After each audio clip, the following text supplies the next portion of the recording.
James জানালেন জনপ্রিয়তা পেয়েও কেন তার বলিউডে সিনেমার গানে আর নিয়মিত হননি। এ বিষয়ে দেশের এই সঙ্গীত তারকা জেমস বলেন, এখন ওখানে তোমার যদি আমার প্রফেশন যদি করতে চাইতাম তখন, তাহলে আমাকে বাংলাদেশ ছেড়ে ওখানে থাকতে হতো, যেটা আমার পক্ষে সম্ভব না। এই সময় সাংবাদিকদের করা বেশ কিছু প্রশ্নের সাবলীল উত্তর দেন জেমস। 12 বছর পর ফের নতুন গানে ফিরছেন নকলবাউল জেমস। সেটি প্রকাশ পাচ্ছে চাঁদ রাতে। গানটির শিরোনাম আই লাভ ইউ। গানটি লিখেছেন জেমস নিজেই, সুর ও সঙ্গীতও তার। এই বিষয়ে জেমস বলেন, বহুদিন পর নতুন গান বাঁধলাম, তবে এইবার গানটির বিষয় নির্বাচন একেবারেই ভিন্নতর। এই গানটি আমি আমার ভক্তদের উদ্দেশ্য করে বেঁধেছি, সুর করেছি, কম্পোজিশন করেছি।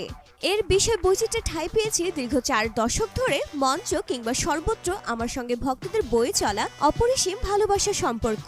এই গানটি ভক্তদের উদ্দেশ্যে গেয়েছি এবং তাদেরকে উৎসর্গ করছি। তো বন্ধুরা, রক